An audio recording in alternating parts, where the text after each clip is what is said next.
খুব ইচ্ছা করছিল যে তালের বড়া খাবো, কিন্তু আমি সেরকম একটা ভালো বানাতেও পারি না, কিন্তু আমার মা কিন্তু খুবই ভালো তালের বড়া বানায়। সেই জন্য দেখো 2টা তাল কিন্তু নিয়ে চলে এসেছি একদম বাপের বাড়িতে।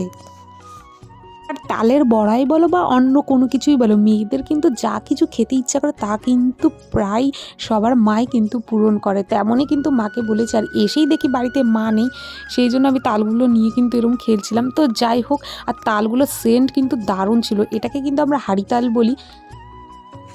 তালেরও কিন্তু ভাগ হয়, সব তাল কিন্তু ভালো না, কোনো কোনো তাল কিন্তু আবার তিতা করে, কিন্তু এই হাঁড়ি তাল কিন্তু খুবই ভালো। তো যাই হোক, মা কিন্তু চলে এসেছে বাড়ি, আর মাকে এসেই কিন্তু আমি তালগুলো কিন্তু ধরিয়ে দিয়েছি, বলছি যে নাও এবার তালের বড়া করে দাও।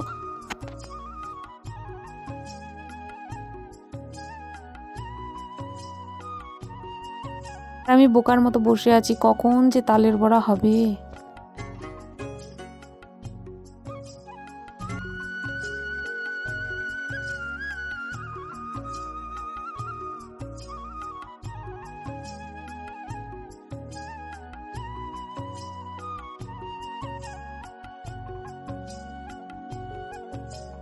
আর তালের বড়াতে কিন্তু নারকেল দিলে তালের বড়াটা কিন্তু আরও বেশি টেস্টি করে, যদিও এমনিও কিন্তু করা যায়, তবে নারকেলটা দিলে কিন্তু একটু বেশি টেস্ট হয়। সেই জন্য মা আমাকে বলছিল যা নারকেলগুলো কুড়িয়ে নিয়ে আয়, আর বাইরে কিন্তু খুব বৃষ্টি হচ্ছিল।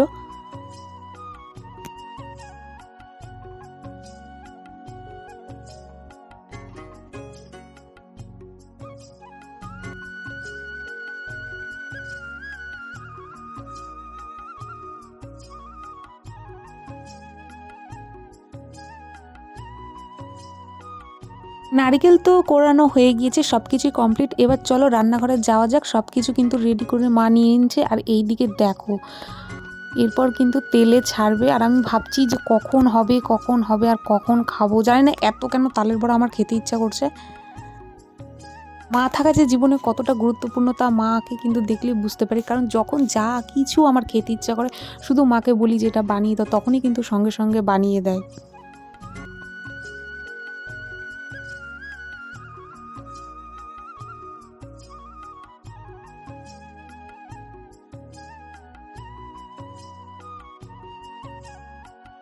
তালের বড়াগুলো কি সুন্দর লাল হয়েছে, আর ফুলেছেও কিন্তু তালের বড়াগুলো।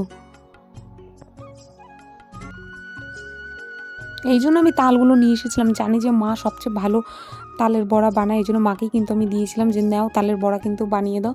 তো ফাইনালি কিন্তু আমাদের একদমই কমপ্লিট হয়ে গেছে এই যে তালের বড়া। এরপর কিন্তু মা আমাকে বলছিল নে কতগুলো খাবি খা। তো আমি ওই জন্য একটা ছোট্ট বাটি এনেছিলাম, আর বাটিতে বলছি নাও এই কটাই আমি খাবো। টাটা বন্ধুরা, ভিডিওটি ভালো লাগলে অবশ্যই চ্যানেলটিকে সাবস্ক্রাইব করে দিও, লাইক করে দিও।